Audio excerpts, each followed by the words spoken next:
All right. So looking at the breakout questions, what was the thesis? Sorry, what was the contemporary analysis of the reading? What is the veil and what is it doing?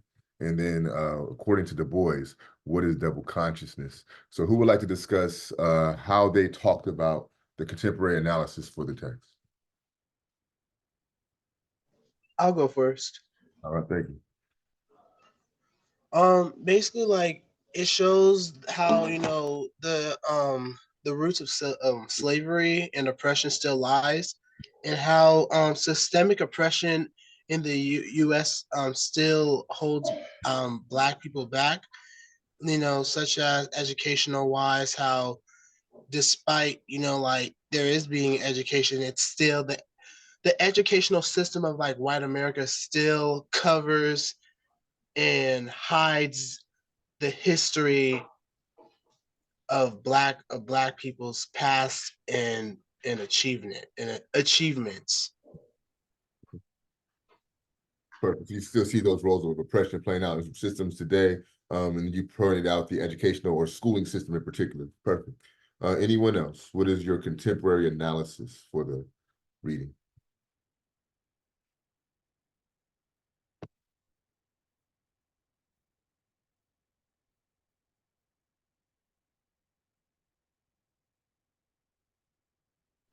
I can go. Okay, thank you. For my contemporary analysis, I mentioned a quote from I think chapter 2. Let's see, where it said, "An educated." The South believed that an educated Black man was a dangerous Black man. And then I also had connected this to the presentation on Wednesday that I had attended, where the speaker, I think his name was Anthony. Huh? I think that's his name. Yeah. But he had said that like today they're still like banning like books about African history, and I think that just limits like African Americans from learning about their culture and then the history that came before the enslavement period. And then he also mentioned that the National Museum of African American History, they had started the history of Africans at the enslavement period before, instead of before, and that he's working on creating an exhibition that will do African history before the time of enslavement. So thank you, Jasmine. I also appreciate you tying it to what you learned on Wednesday. So I appreciate that. Anyone? So let's move to question 2 then. What is the veil, and what is the work that the veil does? I'll go. I kind of described it like as a barrier, like an invisible barrier where like it keeps separation between the two groups. So the two groups you say, but how does Du Bois articulate it? How does he say it? You're right, but he says very particularly it separates not two groups, but two what? Like two people. Yeah, but he has a more specific term. He says the two worlds, right? Separating the Black world and the white world. But absolutely, you're right. So thank you for that, Gracia. And then what were your thoughts, or how does Du Bois talk about double consciousness, this idea of double consciousness? Well, it talks about how it's like the sense of like looking at like your own, like looking at yourself through the eyes of others, like rather than like looking at yourself through who you think that you are, and like measuring yourself by others' values and their morals, and basically just comparing yourself to others. Perfect. Thank you, Taylor. That's a spot on interpretation of double consciousness. Just a general question, like what did you all think of the reading? Just in general, nothing specific, but just what were your thoughts about the reading?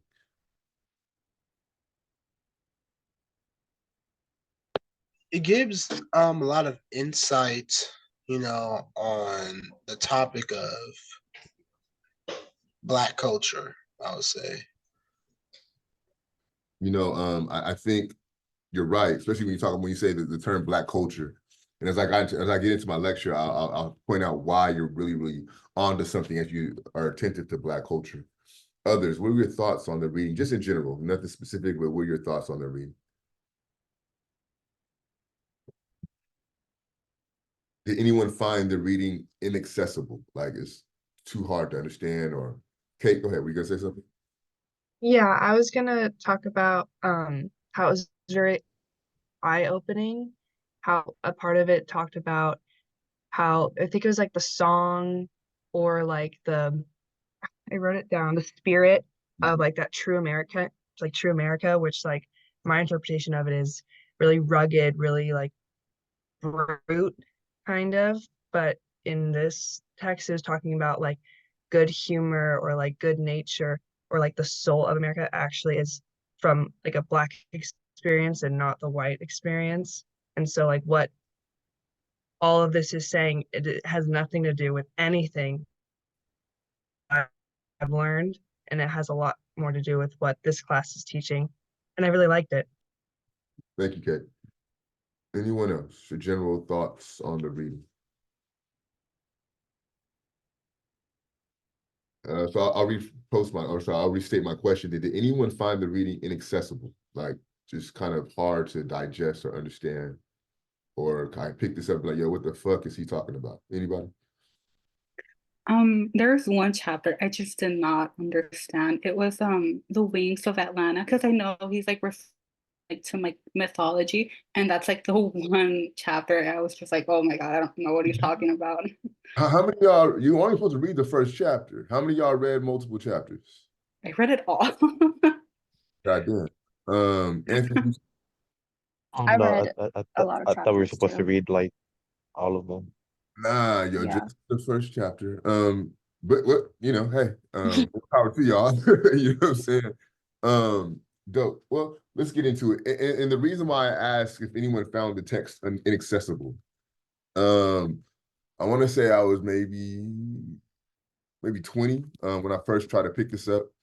Um, and I was like, yo, this is crazy. I can't understand what the hell he's talking about. And for me, where I was lost was the language, right? Like the book is written in 1903, and it sounds like it's written in 1903. So for me, that found the writing to be really inaccessible. Um, I tried it again when I had went to college in Tennessee at this historically black college. Still couldn't really move me. But when I was doing my PhD program and I had to read it for a class, and like I had to kind of sit and break down chapter by chapter his meaning, then the text kind of opened up to me and kind of seeing why it's such an important text. This is arguably talked about as one of the most important texts in Black literature. So the book is The Souls of Black Folks. It's written by W.E.B. Du Bois. Du Bois is the first African American in America, excuse me, who graduated from the University of Harvard. He is quite literally the father of Western sociology. Anybody in here a sociology major or are familiar with the discipline of sociology? If so, you quite literally have W.E.B. Du Bois to thank for that. Due to anti-Black sentiments and this notion, as Jasmine points us to, of educated individuals of African descent being viewed as threats, Du Bois was forced to go to school in Germany. While he was in school in Germany, he was in classes with the likes of Engels, with the likes of Marx. With all of these major sociological figures, he was their contemporary, he was their classmate. At the time, Germany was considered the top of the educational world. And so when he went there, he was able to get trained in this notion of sociology.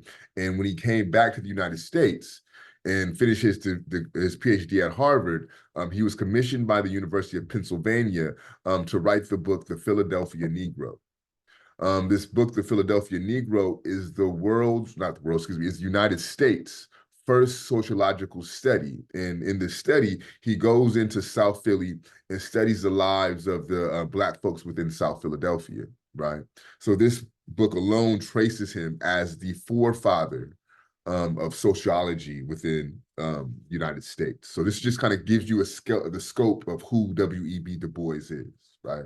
Now, I know if you go into a sociology class, I'm going to tell you that they won't tell you that. But the fact of the matter is, this is where Du Bois should be and how he should be talked about within the sociological pantheon.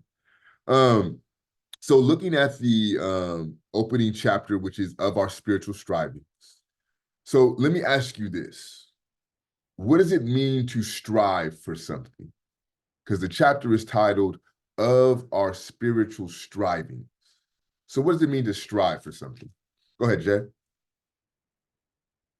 To try your absolute best at something, to Perfect. attempt success at it. So then, Jay, what does the chapter's title mean? Define that for us.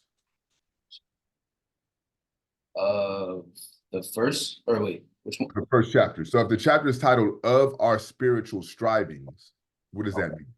I feel like that means, I talked about this in my group too, especially about, I think I related it to the consciousness.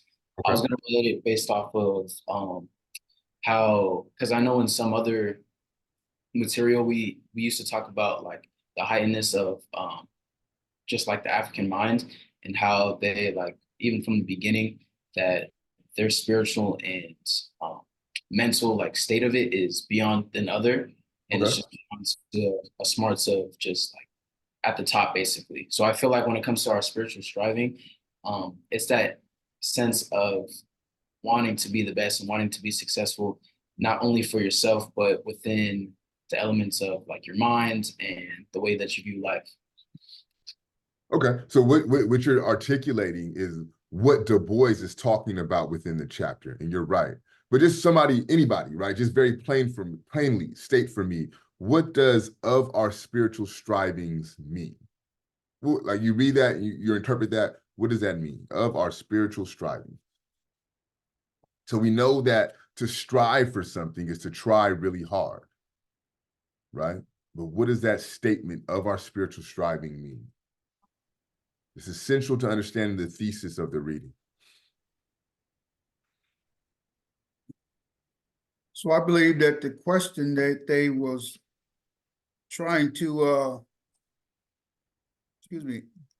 really point they was trying to make is they wanted equality and they wanted to be equally treated as human beings, but at the same time, they're being veiled, they're being blind or trying to be blind. So you're right, Don. You're right, Don. So, but you and Jay are doing the same thing. You're talking about what Du Bois is doing within the chapter, which is good. I like that. But what I want us to do first is understand what the title of the chapter means. So somebody, go ahead, Anthony. Go ahead. I think the title is saying just how hard Black people have tried to advance spiritually. So Because it says of our spiritual strivings, and the word strivings makes it seem like past tense. So it's like how far they just like progress and try to progress spiritually, and all the obstacles they face, such as like the Europeans and everything like that. perfect. So essentially, what the soul is striving for, right? Like so the title of the book is The Souls of Black Folks, right? So from that, it should get you to think about that. What Du Bois is concerned about is the souls of Black folks. This is supported by the fact that the opening chapter is titled Of Our Spiritual Strivings. So I'm going to talk about what the spirit of African people is striving for, right? So again, to understand this and to think about these things becomes foundationally important for understanding what he wants us to understand, right?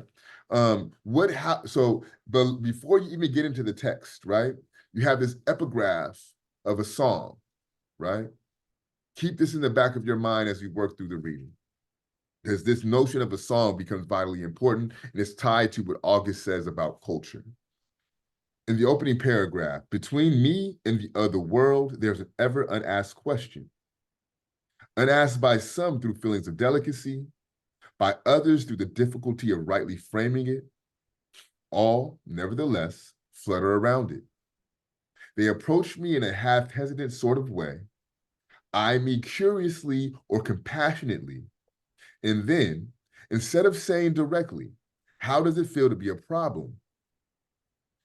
They say, I know an excellent colored man in town, or I fought at Mechanicsville, or Do not these Southern outrages make your blood boil? At these I smile, or am interested, or reduce the boiling to a simmer, as the occasion may require. To the real question, how does it feel to be a problem? I seldom answer a word. So again, that's a lot of shit to say. But like, what is you saying, right? So between me and the other worlds, so between me and the white world, there's an ever unasked question. So he knows that there's something they want to ask, but they don't quite ask that shit. But instead of asking it, they say things like, oh, I know a nice color man in town. Doesn't the war, or I fought at the battle of Mannixfield, right? Or doesn't these Southern outrages make you mad? So in other words, in our times, right, it's things like, oh, you know, I voted for Obama twice. Or, you know, I believe Black Lives Matter too, right? So these are the type of statements that Du Bois is talking about that white folks make to Black folks trying to show that they're okay. Try not to be attentive to the fact that there's a veil that separates the two worlds. But what Du Bois is saying, what they really want to ask, what they really want to know is how does it feel to be a problem? So this places at the core of the issue within the chapter. There's a problem that exists between the two worlds. And this problem is identified and is viewed through the lens of the Black world, the African world is a problem. Hence the question, how does it feel to be a problem? And he says, I don't really respond to it. You know, I may smile, I may be interested, or I may reduce the boiling to a simmer. In other words, sometimes that shit pissed me off, but I'm not going to respond in a sense of anger, so I'm going to reduce my boil to a simmer.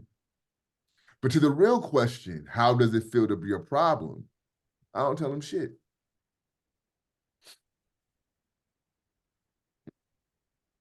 And then he's made aware of himself, or made aware of his difference, right, through the practice of exchanging greeting cards and the white girl rejecting his greeting card, and that made him aware of the fact that he's other, that he's different. On page 9, he says that it is a particular sensation, this double consciousness, the sense of always looking at oneself through the eyes of the other, of measuring one's soul by a tape of a world that looks on in amused contempt and pity. One ever feels his two-ness, an American, a Negro, two souls, two thoughts, two unreconciled strivings, two warring ideals in one dark body whose dogged strength alone keeps it from being torn asunder. So he's describing this notion of double consciousness. And you're absolutely right when you said how you view yourself based on how the other or the outside world views you, right? And because of this phenomenon, it produces a double. And you always feel this double or this two-ness, an American, an African, or what he says, a Negro, right? So unpack this. Does not being an American have a certain set of values? Things like individualism, things like chasing the American dream.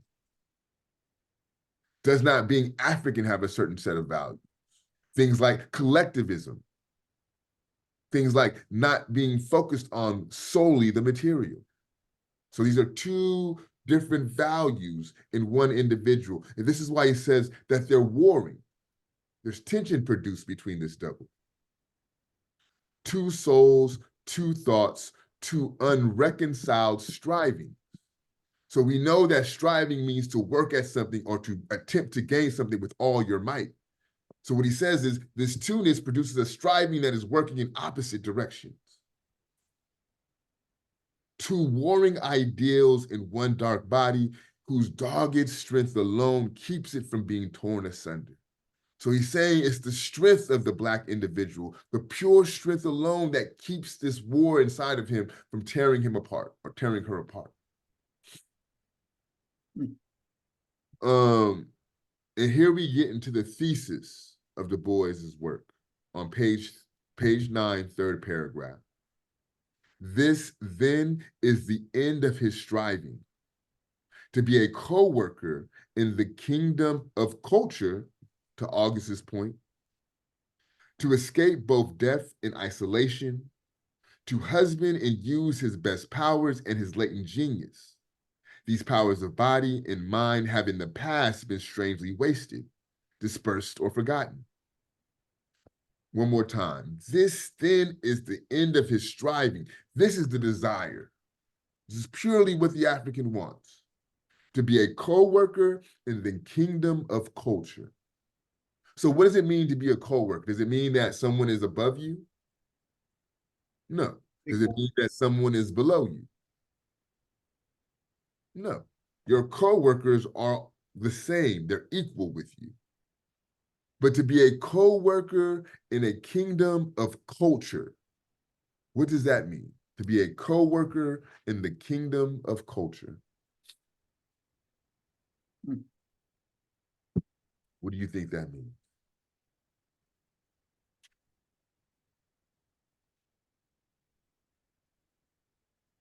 Go ahead, Jay. I think it just means that you're united based off of the culture that you share all together, people around you. Okay. Who else? What do you think it means? This is the end of our striving. This is our desire to be a co-worker in the kingdom of culture. Well, I know that coworkers work together. So I think in this context, it's saying that in the kingdom, you can work together for a culture or even maybe with two cultures, but really working together. Okay. Go ahead, Anthony, you were gonna say something? No, yeah, I was gonna say, like they want to work with other cultures and get along well instead of like fighting or anything like that. So what he wants is for that culture to be recognized, right? I don't want my culture to be looked at as subordinate. I don't even want my culture to be looked at as superior. I just want it to be recognized as equal. The number one export in the United States is Black music. Another way to articulate that, a number one export in the United States is Black culture. Hip hop is known all throughout the world. I seen a video of some cats in Japan making pure R&B music, like straight up Boys to Men, pure R&B music. So when you say that Black culture is the number one export, this is what I mean. And what Du Bois is asking for is to have this culture be recognized just like everyone else's culture. That's simply what he's asking. He says, this is the strivings, this is the desire of Black folks' souls. So looking at page 12, you see a shift in the chapter, in the sense that prior to page 12, we're positioning the problem as the experiences of African people, or African people are the problem, right? But Boys is attentive to something and he kind of shifts the attention to another direction.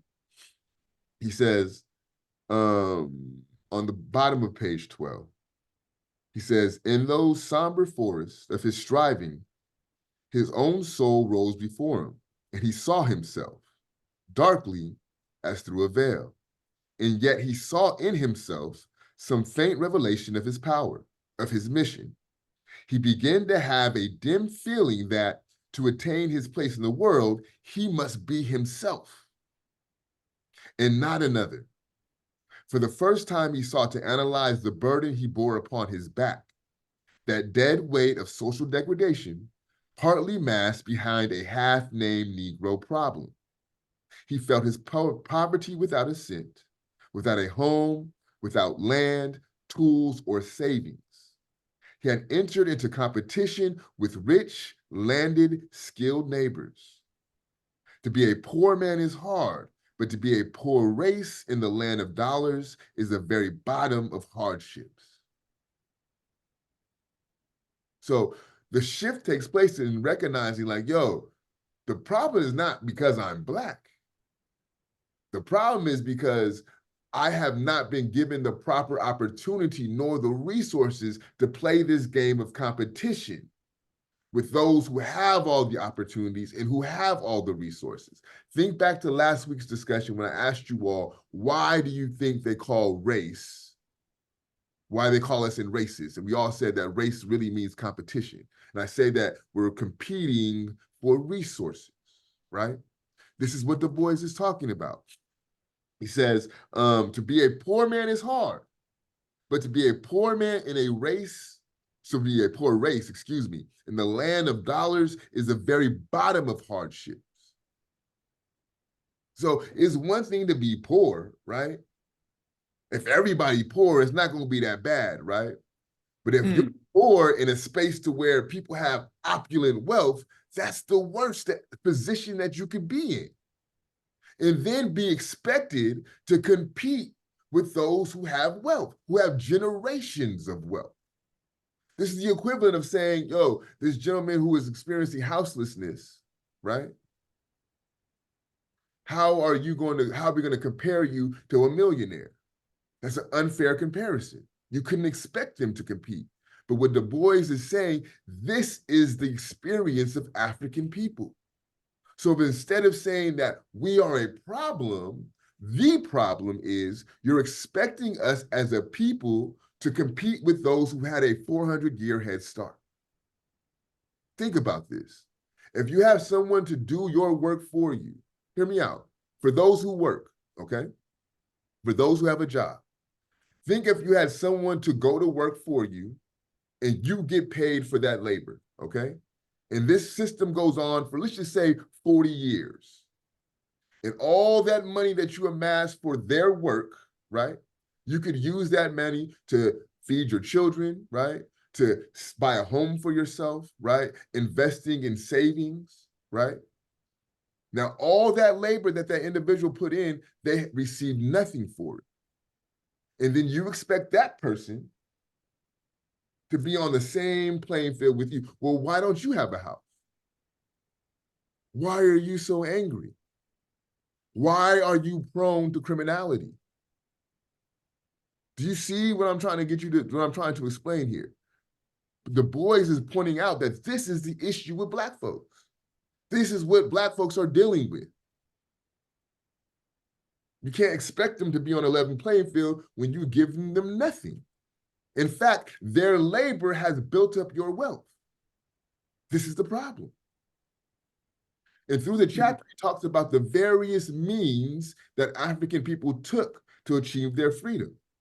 Education, freedom, right? Just the act of being off of the plantation. And then the possibility to educate yourself. Then the capacity to work and earn money, right? And then to vote. These are all the various means that African people took to get their freedom. And he recognized that individually, none of them worked. The only thing that worked is possibly putting these things together.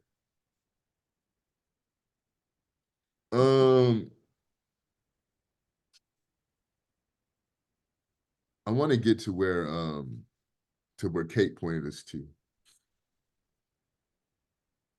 He says, Du Bois says, we, the darker ones, come even now, not altogether empty-handed. There are today no truer exponent of the pure human spirit of the Declaration of Independence than the American Negroes. There is no truer American music with the wild, sweet melodies of the Negro sleigh. The American fairy tales and folklores are Indian and African. And all in all, we Black men seem the sole oasis of simple faith and reverence in a dusty desert of dollars and smartness. Will America be poorer if she replaced her brutal, dystopic blundering with lighthearted but determined Negro humility? Or her coarse and cruel wit with loving, jovial good humor? Or her vulgar music with the soul of the sorrow songs? So again, this last point, I want to focus there, right? Will America be poorer if she replaced the brutal, dyspeptic blundering with lighthearted but determined Negro humility? So in other words, right, this thing that we call America and this culture that we think is American, if we are to replace it, because really what it is, he says it's dystopic, brutal blundering, right? Just blundering around, fucking shit up with brutality. So if we remove that and instead utilize this lighthearted but determined Black humility, how would that change America? Or her cruel, coarse wit with loving, jovial good humor, or her vulgar music with the soul of the sorrow songs. And this is why the chapter starts off with a Negro spiritual. Because again, if the desire is to have your culture be recognized, one of the highest manifestations of culture is music. And again, our culture is being recognized, right? Because I told you the number one export in this country is Black music, but is it being commodified or is it being valued? And that's the difference. I'll leave the time that we have for Fishbowl, and I want to give you all an assignment before we head out. So, but before we do get to the assignment, I want to provide opportunities to Fishbowl. Twice per semester, one time to pass. You could talk about my notes of the reading. You could talk about your journals or what was discussed in your breakout groups. Does anybody want to volunteer? I'll volunteer. And who else? Jay, one more. I can go. And we'll go in that order. Adam, Adam, Jay, and then Taylor. Adam, you can start us off. Yeah. So it's just what we're just talking about right now, what the boys saying in the reading about how late if someone got paid for someone else working for 40 years by not doing nothing. I just wanted to ask, why does this not get talked about more or bring up more attention around the world with like other people? Like, why is it more emphasized with the Black community? Well, the Black community is the only people who's been placed into enslavement for over 400 years to work to build up the wealth in the country you know as America. So this is a very unique experience to Black folks. So I think this is what, to answer your question, no one else has this experience to talk about. Now, they did at first try to use white folks as enslaved folk. You do know that, or I mean, question. Y'all know that African people weren't the first people put into enslavement in this country, correct? You don't, you do or you don't. So first, just in case you don't know, first they tried to bring European indentured servants here to do the labor. That did not work because after a while, how do you distinguish one white man from another? Would they all the indentured servants would say, nah, I'm a white man, I have land, I have enslaved. So that would allow them not to be put in the position of enslavement. Okay. So that system did not work. Next, they tried to put the indigenous people, or what you may call Native Americans, to work on the plantations. That did not work because of the Native Americans, quote unquote, had a propensity to fall ill during the labor. Now, to me, that may have been just a very smart move, right? Like, yo, I'm not trying to do this work, so I'll fall out, right? So if enough of y'all do that, this is not a good labor source. So after the Native Americans, then they exported Africans into the Americas to do the labor. So one, you must know that African folks weren't the first people to attempted to put to work, right? But two, to answer your question, Adon, the reason why it's talked about in this context is because we are the only people who had to endure this for over 400 years. Does that make sense? Yeah, thank you. Mm-hmm. Jay, it's on you. So I was going to ask you, how do you define Black culture? And do you think Black culture is Americanized? And what do you see in the difference between Black culture and African culture? Is there a difference between the two, or are they both two tales of the story? Okay, I'll address that, but I'll let Taylor go first, and we'll circle back. Okay, that's a good question. I was just going to talk about how when I was reading the double consciousness part of the chapter, it reminded me back to our second reading about um the wisdom teachings, Mhm. because I remember like reading about the wisdom teachings, and it was talking about how you perceive yourself and how other people perceive you, and talking about like just basic, more like basic morals and values and like characteristics and behaviors and all that stuff. But when I was reading this chapter, it was more, it like had that like same aspect, but it was more of like the African culture. So it was like cool to see, it was like interesting to see how like just morals, like basic, like everyone's morals were compared to like digging deeper into like African morals and stuff like that. So just to make sure I'm understanding correctly, you're attentive to the separation in morals, right? So looking at Ptahhotep, it was a more of an attempt to instill this universal moral code juxtaposed to this reading, to where this double consciousness is also often talked about in terms that there's two separate moral or value systems. Cool. Good call out. So I'm going to pose Jay's question to you all. But I will answer the question as it pertains to the difference between African culture and Black culture. Um, so what do you all think? What's the difference between Black culture and American culture, or is that the same thing, or does Black culture become Americanized? What's your thoughts? Go ahead, Jay. I think that I think the elements of African culture reside within Black culture, but I also think that within Black culture, there's definitely like it's Americanized in the way that not essential to where like it was created by like, as in like white people or anything like that. But I feel like it was stemmed between because it was stemmed within like America. You know what I'm saying? So I feel like, especially I've been thinking about it too, especially with the wordplay, because for everything else, it feels like the name of everyone where they're from is from a certain place, like Mexico, Mexican, African, like stuff like that, Nigerian, stuff like that. But the only two words that ever play into the role of color is either black or white. And or they'll say like brown or you know what I'm saying? And I feel like that already I don't like because I feel like everyone should be placed in as like where they're from, as in like cultural wise, rather than just the color they are. Because a lot of people will argue too that like some people will be like you talk black but like how can you talk a certain color, like why is that the way that's your, you know what I'm saying, like justified in a way as a color, like how can you talk a certain color, how can you talk the other certain color, you know what I'm saying? So I feel like there definitely is a difference between those two because it's definitely Americanized because America would ask that, like you're acting like you act black or they don't act like this, you know what I'm saying? So I feel like it can play a role in that. Listening to you, you're making me think about it differently, to tell you the truth. I'm thinking more in the sense of like, we have Black culture, right? And then there's this broader American culture. But what you're doing, I see, actually, it's a little bit more interesting now that I'm listening to you.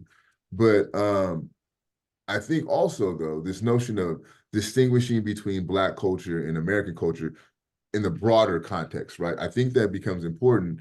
And there's a lot of ways to slice that. And then the question also becomes like, what is American culture? And that's a good way to kind of understand the difference for me, right? Like, okay, let's talk about what American culture is, because yes, Jay says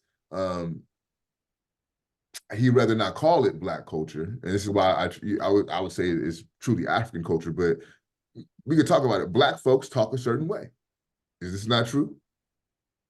This is Yeah. true. No, Yeah, I yeah. mean, it's okay. It's okay to talk about the differences. I think what happens is because of people of being afraid to be racist, you want to flatten everything. Yeah. Huh. Black folks talk different. Black folks dress different, right? But Yeah. what happens is when Black folks do certain things, it gets terms like ghetto, right? Yeah. Oh, that's some hood shit, right? But when someone who is not Black does the very same thing, that becomes popular culture.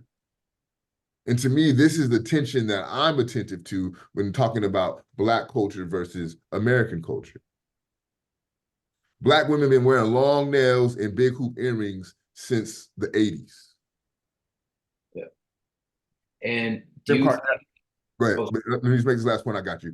Kim Kardashian raggedy ass put them shits on, and now it becomes pop culture. okay. You see the tension that I'm pointing to. Black women wearing cornrows is unprofessional. Yet again, I could use Kim Kardashian as an example. Her raggedy ass do that, then that becomes the new fashion trend, right? Yeah. So this is the distinction I'm trying to draw. Especially when it comes around language. If we are to use what's called African vernacular English, or what they some call Ebonics, or what I call how Black folks speak on a regular, in certain spaces that would be deemed unprofessional. But if someone who is not Black does the same thing, that's considered cool. And now what they've done is say, well, that's not Black culture, it's hip hop culture. Yeah, I think that's crazy too, because I see that's why I mentioned the difference between, because I didn't see the American part, because I was different, like making a difference between like Black culture and the African culture, because I see it as like African as in like, like the in Africa, like the tribal, stuff like that. And then I see Black culture, and then I think like, what really is Black culture? Like, is it just a sense of just hip hop and like, you know what I'm saying? But then it looks as is like, is that Americanized, or is that like, and then American culture, what is that, just white culture? Like separating to the other side, then like, what is white culture? Is white culture a part of us too? You know what I'm saying? So it gets like kind of confusing on the connection of it, because I just feel like, I don't know, it feels like such a difference, because I feel like with the African culture, it feels like there's a practice and there's a belief and there's a certain way that things outplay each other. And then it feels like when it comes to like you said, how they popularize it and they make it like such a big thing, it feels like it's almost it's almost spread it in like the wrong way. Like, you know what I'm saying? I feel like there's a lot more deeper meaning to Black culture than just like what we listen to. Although there is history in that and it brings us together and all of it, but I feel like when it comes to it, that it should be looked at as like more than just a certain trend. You know what I'm saying? Like people take it in a way that it's a certain trend. That's why I didn't see it as like the difference between American and Black, because I was just like, they should be as in like, it shouldn't be like that. You know what I'm saying? In the trending type of way, and like that as in trending type of way, it should be as in either. That's why I asked you if like you think that there's like a difference between like Black culture and African culture. And yeah. I'm gonna get to that too, but real quick, Tatiana, what are your thoughts on this conversation? Just seeing you well, I know Don in here, but I want to hear from somebody else. I um I've always had a kind of a hard time understanding that too, like what Jay's saying. Especially like how I said, I grew up mainly like in a Hispanic household, so this is all like not new to me, but it's hard for me to understand. So yeah, but I always thought that it was always like a weird thing to separate. Like I like Black culture and African culture. And like I've talked about it like with my grandpa, like how you talk Black, like he tell like because sometimes he's a little racist towards the mixed kids, and they're all mixed. So he'll say like we don't talk Black, but like it's just so all that's always been kind of hard for me to understand as well. Like the difference between African culture, Black culture, like Black people being brought to America. So does that mean that we have American culture as well? But then like I feel like not that there should be all three, but like there are some people who were brought here from Africa and like things like that. So it's just always been kind of hard for me to understand as well. I'm still kind of struggling to understand it, but I'm trying. It's complex. It's complex as fuck. And this is why I use weird terms like the melting pot to describe America, right? But this notion of, is it Black culture or is it African culture? Not to get too deep, but I'll try to explain it to you like this. I've read, actually last night, that the trauma that African people experience going through the system of enslavement, right? The brutality, the rape, the tearing apart of families, all of these things, it impacted African people on a conscious level. So when I say conscious, that means what you're aware of, okay? But what it says is it did not impact African people on the subconscious level. So things like spirit, right?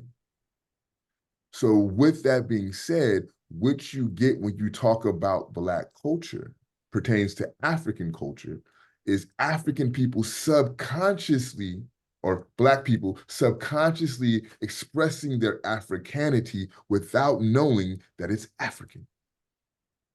So, for example, the phenomenon that was really popular in like the 90s when someone died on the block, right? You take out whatever you sipping on, pour out a little liquor for the dead homies, right? That's the African practice of libations. So what you would do in Africa is you would pour out liquor to bring the ancestors, AKA the dead homies, into the space that you need to occupy so they can move on a spiritual level. So that's an example of us subconsciously doing African things without even knowing that they're African. A lot of these names that you think are ghetto have African origins to them. So even subconsciously, African women are naming their children African names, but we call it ghetto because we don't know no better. I find it funny that the very same finger that you use to mix a record when you make hip hop music is the very same finger that you use to play the djembe drum. So again, these are examples of African people or Black people being African without us even knowing that we're African. So to answer your question, Jay, Black culture is an extension of African culture. We just don't know it because the process of enslavement has severed us at the conscious level. But unconsciously, we doing African shit all the time. So here's your homework assignment. Another way to think about double consciousness is this word called code switching. Have y'all heard of the term code switching? Is anyone unfamiliar with the term code switching? Okay. So Tatiana, code switch would be like, you heard how I talked the whole semester, right? You could say I talk Black, right? Code switching would be like me going to work and saying, yes, my name is Amiri Manzili and I'm going to be your professor today, right? Because that sounds more professional, right? Code switching may be like you speak Spanish at home, but out in public, your mom tells you, like, yo, mijo, don't speak Spanish, right? So you code switch into English.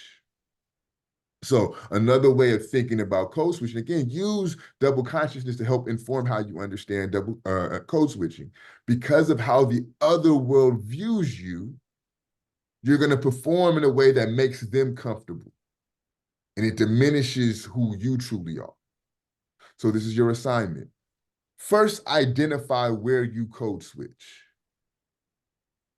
So if you go to work and you put on that white man's voice, that's how you code switch. So first identify how you code switch. Once you've identified how you code switch, don't code switch. But here's the caveat, right? Don't get fired from your job if you have a job, and don't get your ass whooped. So be safe about it, right? Those are the two requirements. Don't get fired, don't get your ass whooped. But first identify how you code switch and don't do it. Then see how those around you respond to you and see how you feel. Because think about what Du Bois offers as his solution to double consciousness. I come to the realization that we must be ourselves to be respected in the space of culture. So no one will respect you if you're always being someone else just to make them comfortable. So don't do it. See how it feels. I don't do it. Should feel great. I'm myself everywhere I go. And rarely do I have issues. And if I do, they'll get used to it. They'll get used to it. I don't adjust. See how that feels. It's liberating as fuck. We'll talk about it on Monday of next week. So you have a week to do that assignment, and we'll have a conversation about it next week. Does everyone understand the code switching assignment? Now, Taylor, I'm gonna be honest with you, it's gonna be a little bit difficult for you because obvious, right? But here's the thing. These axes of power operate on very different levels. Sometimes because of you being a woman, you're forced to perform a certain way that is not who you truly are. So you're forced to code switch into some type of shrinking of your womanhood to make men feel comfortable, right? These are just examples that I'm giving out of ways to think about this notion of code switching beyond just race, right? So everyone can do this assignment, but you have to think about how you minimize yourself to make other people feel comfortable. Does that make sense? All right, y'all. Enjoy the rest of your evening, and I will